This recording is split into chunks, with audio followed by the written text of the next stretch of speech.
바이든 대통령이 대선 공약으로 내세웠던 학자금 대출 상환 면제 계획을 발표했습니다. 이번 구제 계획으로 미국 내 5,500만 명이 수혜를 받게 될 전망입니다. 최근 실시된 조사에서 뉴저지 주민 10명 중 1명 이상이 식량에 대해 고민하고 있는 것으로 드러났습니다. 에너지 가격 상승으로 전기 요금이 폭등하면서 전기료를 제때 못 내는 가구가 미 전역에 2,000여 곳이 넘는 것으로 드러나 향후 단전 쓰나미가 발생할 수 있다는 우려가 제기됐습니다. 이웃시 전력 공급업체인 커넬슨이 독성 물질이 함유된 대량의 산업 배수를 허슨강에 지속적으로 방류한 것으로 드러났습니다.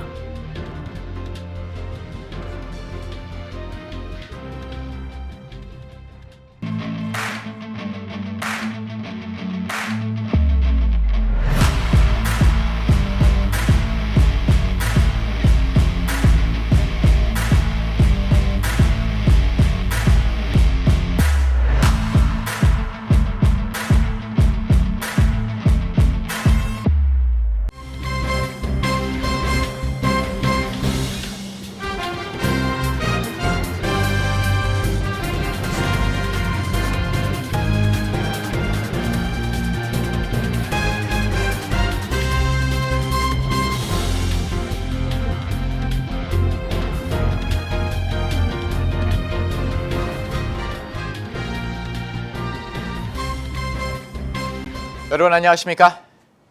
KBTV 뉴스9 이창원입니다. 조 바이든 대통령이 대선 공약으로 내세웠던 1인당 학자금 대출금 1만 달러씩 탕감해주는 방안을 시행한다고 발표했습니다.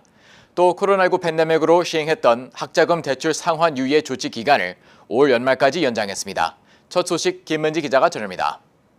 조 바이든 대통령은 오늘 연간 12만 5천 달러 미만의 수입을 올리는 미국인들을 대상으로 개인 학자금 대출 부채 중 1만 달러를 탕감하고 팬데믹이 발발한 지난 2020년 3월 시행했던 연방정부의 학자금 대출 상환 유예 조치의 기간을 올 연말까지 연장한다고 발표했습니다. 이에 따라 저소득 수혜자의 경우 최대 2만 달러까지 채무 탕감을 받을 수 있고 일반 대출자는 개인 소득이 12만 5천 달러 미만일 경우 기혼 부부일 경우 연소득이 25만 달러 미만이면 1만 달러의 채무 탕감이 가능합니다. 다만 소득 상위 5%에 해당하는 고소득 개인 또는 가구는 이번 조치의 혜택을 받지 못합니다. 바이든은 이와 함께 대학 학자금 대출 월 상환액을 절반 수준으로 낮춘다는 방침입니다. 이에 교육부는 더 많은 저소득 대출자들이 상환 부담을 지지 않도록 보호하는 동시에 월 상환액을 대출자 재량 소득의 5%로 제한하는 소득 주도 상환 계획을 계획 중입니다. 백악관은 오늘 성명에서 교육부 분석에 따르면 학자금 대출을 받은 일반 대학생은 약 2만 5천 달러의 빚을 지고 졸업한다며 대출자의 3분의 1은 학자금 빚이 있지만 학위를 마치지 못했고 대출자의 약 16%는 채무 불이행 상태라고 덧붙였습니다. 실제로 그동안 미 전역에 4,500만 명가량이 1조 6천억 달러 규모의 학자금 대출을 받았지만 적지 않은 학생들이 교육부의 학자금 대출만으로 학비를 충당할 수 없어 10%가 넘는 고리에 민간 대출까지 손을 대는 실정입니다. 오늘 백악관의 발표에 앞서 이번 학자금 대출 탕감 방안은 오는 11월 8일 중간선거를 앞두고 있는 시점에 민주당과 공화당 간 찬반 양론이 격렬하게 충돌해왔습니다. 민주당 내 학자금 탕감 옹호론자들은 바이든 대통령이 젊은 학생들의 대출 부담을 경감해주겠다고 한 대선 공약을 지켜야 한다고 주장했습니다. 일부는 오히려 탕감액을 더 높이거나 더 적극적인 학생 지원책을 펼쳐야 한다는 목소리도 내왔습니다. 반면 공화당은 이미 대출금을 성실하게 모두 상환한 사람들이나 대학을 나오지 않은 이들에게 불공평하고 학자금 탕감에 투입되는 예산이 인플레이션을 더 악화시킬 수 있다며 반대해왔습니다. 또 특히 민주당이 청년 유권자들의 표심에 호소하기 위한 대책이라고 비판했습니다. 한편 2달여간 곤두박질 치던 조 바이든 대통령의 지지율은 최근 인플레이션 감축법 서명 이후 40%를 넘어섰습니다. KBTV 뉴스 김은지입니다. 최근 실시된 조사에서 뉴저지주 주민 10명 중 1명 이상이 식량 불안정을 겪고 있는 것으로 드러났습니다. 여기에 뉴저지주 정부가 팬데믹 사태로 어려운 세입자들을 위한 임대료 지원 프로그램도 원활하게 시행되지 못하고 있어 수백 명의 세입자들이 퇴거 위기에 놓인 것으로 드러났습니다. 자세한 소식 김은지 기자가 전합니다. 세계 최강대국인 미국이 식량 불안정성에 시달리고 있습니다. 센서스가 발표한 지난 7월 말 기준 전국의 평균 식량 불안정도는 11.9%로 미 가구의 10곳 중 1곳 이상이 먹거리를 걱정한다는 의미입니다. 이 수치는 팬데믹 초기인 지난 2020년 4월 말보다도 2% 높은 수치입니다. 그러나 뉴저지주만 놓고 보면 상황은 더 심각합니다. 뉴저지주의 지난 7월 말 기준 주 평균 식량 불안정도는 14.1%로 지난 6월 말 10.4%에서 약 4%가 한 달 만에 훌쩍 뛴 것이며 전국 평균인 11.9%보다 2%가량 높습니다. 뉴저지주 에그하버 타운십에 있는 커뮤니티 푸드뱅크의 경우 식료품 수요가 전년 대비 288% 증가했습니다. 뉴저지주 커뮤니티 푸드뱅크의 수석 이사는 전국적으로 급등하는 인플레이션과 러시아 우크라이나 전쟁으로 인한 공급망 중단 및 생산 부족, 연방정부의 팬데믹 지원 프로그램 종료, 기부 감소 등 복합적인 요인이 작용한 결과라고 말했습니다. 한편 이런 가운데 뉴저지 주정부가 팬데믹 사태로 임대료 납부에 어려움을 겪는 세입자들을 위해 시행하는 다양한 프로그램에도 차질을 빚고 있는 것으로 나타나 수백 명의 세입자들이 퇴거 위기에 몰렸습니다. 뉴저지주는 주지사의 행정명령으로 올해 말까지 세입자 소득에 따른 퇴거 중지 조치를 취하는 동시에 주정부 산하 커뮤니티 어페어국과 각 카운티 정부 등이 협력해 대표적으로 코로나19 긴급 임대료 지원 프로그램, 주정부 임대료 지원 프로그램, 앵커 프로그램, 버겐카운티 긴급 임대 지원 프로그램 등을 시행해왔습니다. 주정부와 카운티 정부들의 노력으로 최근까지 적어도 10만 가구 이상의 어려운 세입자들이 퇴거 위기에 빠지지 않고 팬데믹을 견딜 수 있었던 것으로 분석되고 있습니다. 그러나 문제는 이들 중 수백 명 이상의 세입자들은 지원 프로그램에 신청서를 내고 승인을 받아 수혜자가 됐음에도 해당 부서의 업무 차질로 인해 1년이 넘도록 또는 아직까지도 지원금을 받지 못해 살고 있던 집이나 아파트에서 쫓겨나야 하는 상황이 되고 있습니다. 또 이들 중 상당수는 수혜자 또는 부동산 소유주에게 보낸 수표와 은행 계좌에 보낸 지원금 등의 주소와 계좌번호 등 정보가 부정확해서 지원금 받는 게 늦어져 법원으로부터 퇴거 명령을 받기도 한 것으로 나타났습니다. KBTV 뉴스 김은지입니다. 코로나19로 이미 타격을 입은 상황에 인플레이션까지 부담인데 전기료까지 1년 사이 2배 뛰어 미 전역 가구 6곳 중 1곳은 고통을 호소하고 있습니다. 전문가들은 전기 요금을 제때 못 내는 가구가 현재 2천만 가구에 달해 대규모 단전 사태가 발생할 수 있다고 우려하고 있습니다. 계속해서 김은지 기자입니다. 러시아의 우크라이나 침공 장기화 여파 등으로 천연가스 가격이 고공행진하는 가운데 미 전역에서 약 2천만 가구가 전기료를 제때 내지 못하고 있다고 블룸버그 통신이 오늘 보도했습니다. 저소득층 가정에 대한 에너지 지원 프로그램을 지원하는 에너지 지원 관리자 협회에 따르면 미 전역의 에너지 요금 체납액은 약 160억 달러로 코로나19 확산 이전의 2배가 됐습니다. 뉴저지주의 경우 한 전력회사에서만 올해 3월 이후 90일 이상 전기료를 연체한 소비자가 30% 이상 증가했습니다. 7월 기준 미국의 평균 전기료는 전년 동기 대비 15% 올랐으며 2006년 이후 최대 상승률을 기록했습니다. 그러나 전문가들은 천연가스 가격이 계속 뛰고 있는 가운데 전기요금의 비용 인상분을 반영하는 데는 시차가 있는 만큼 전기료 인상은 이제 시작일 뿐이라는 관측도 내놓고 있습니다. 단전 문제를 다루는 환경단체 생물다양성센터 관계자는 향후 다수 가정의 전기가 끊기는 단전 쓰나미 가능성을 우려했습니다. 40년 만에 최악의 인플레이션 속에 점점 많은 사람들은 이미 식료품, 주거, 전력 가운데 일부를 포기해야 하는 처지에 놓이고 있습니다. 미 전역 가구 6곳 중 1곳은 예년보다 전기 사용을 아낌에도 불구하고 청구되는 전기료는 같다며 고통을 호소하고 있습니다. 러시아에 천연가스를 의존해온 유럽의 경우 상황은 더 심각해 독일과 영국 등에서는 정부가 에너지 보조금을 늘리고 있습니다. 이에 따라 미국 내에서도 보조금 지원 요구에 대한 목소리가 커지고 있는 상황입니다. KBTV 뉴스 김은지입니다. 뉴욕시의 주요 전력 공급업체 커넬슨이 대량의 산업 폐수를 뉴욕의 명물인 허슨강에 지속적으로 방류한 것으로 밝혀졌습니다. 방류된 폐수에는 클로미나 납 등의 독성물질을 함유하고 있는 것으로 드러나 시민들의 분노를 사고 있습니다. 홍찬호 기자의 보도입니다. 지난 22일 뉴욕타임스는 콘 에디슨사가 수백만 갤런의 산업 폐수를 허드슨강에 지속적으로 버려왔다고 보도했습니다. 방류된 폐수 중 일부는 화씨 90도 이상의 고온 상태로 크롬이나 납 등의 독성 물질을 함유하고 있는 것으로 드러났습니다. 특히 허드슨 강은 어류 및 기타 수생생물 특별보호구역으로 이 같은 유해물질 방류는 연방 청정수법 위반 혐의에 해당됩니다. 맨하튼 허드슨 리버파크 북쪽 끝에 해당하는 피어 98에 위치해 있는 콘 에디슨 공장은 고온의 증기로 가동되는 공장 내 시설물을 냉각시키기 위해 물을 사용한 후 허드슨 강에 방류하는데 20년 전 산업용 하수를 방류할 수 있는 허가를 받아 이를 시행해왔습니다.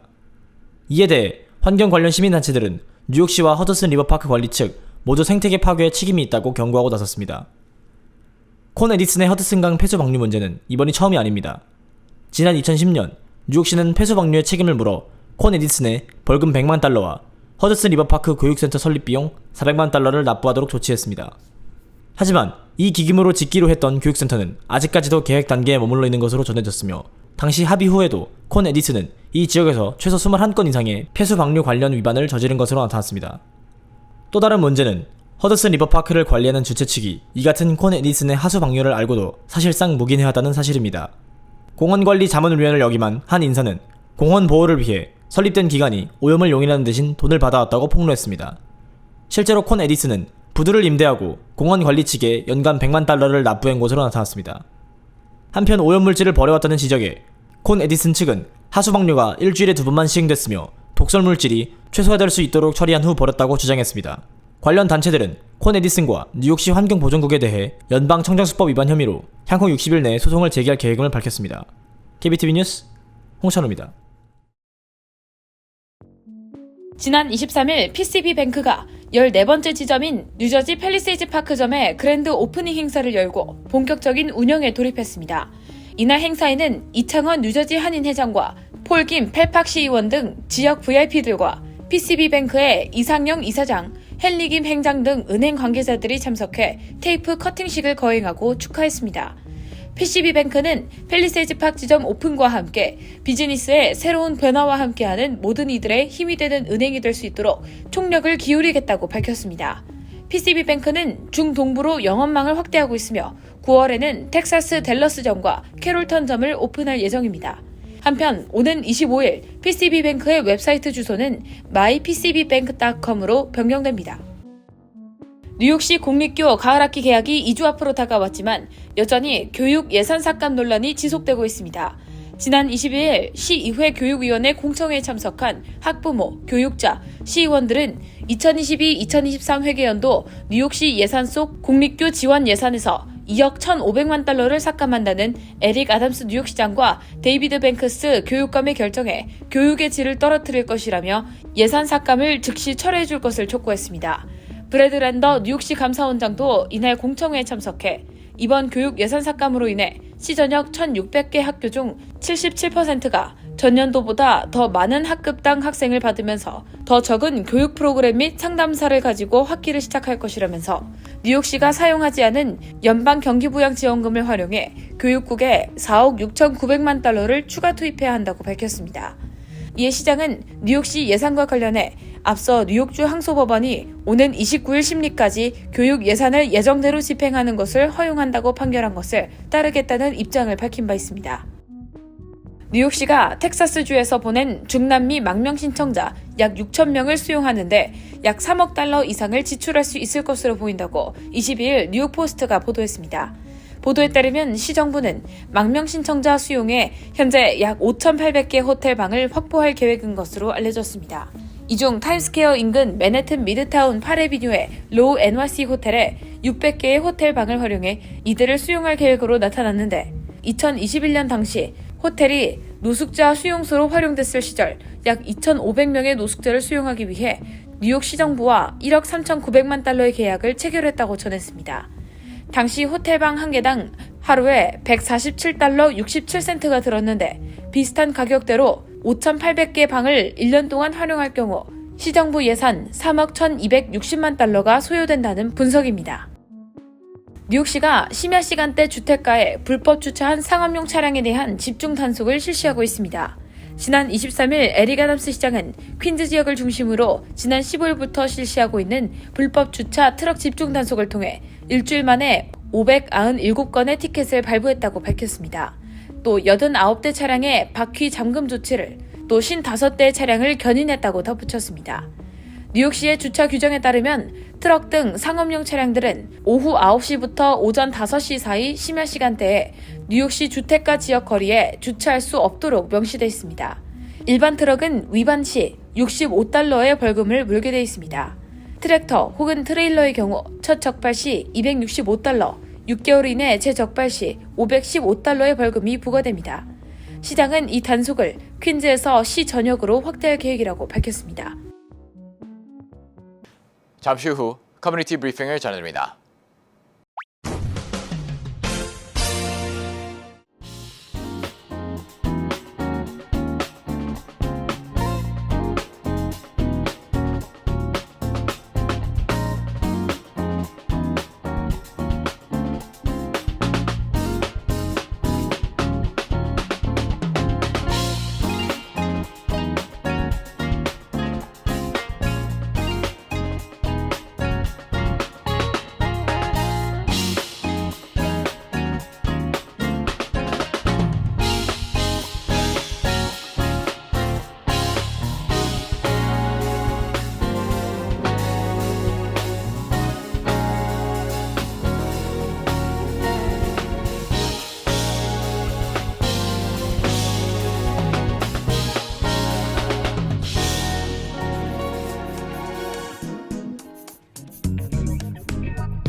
이어서 환율과 증시 전해드립니다.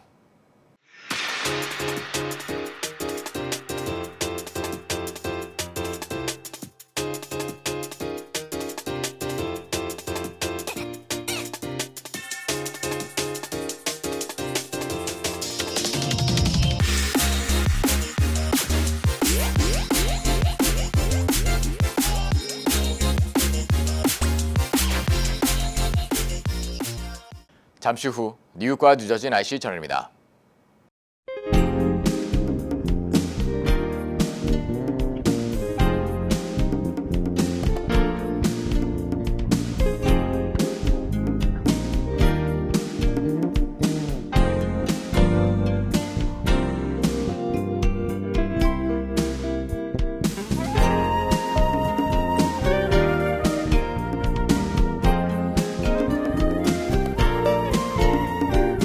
KBTV 뉴스9 마칩니다. 오늘도 시청해주셔서 감사합니다.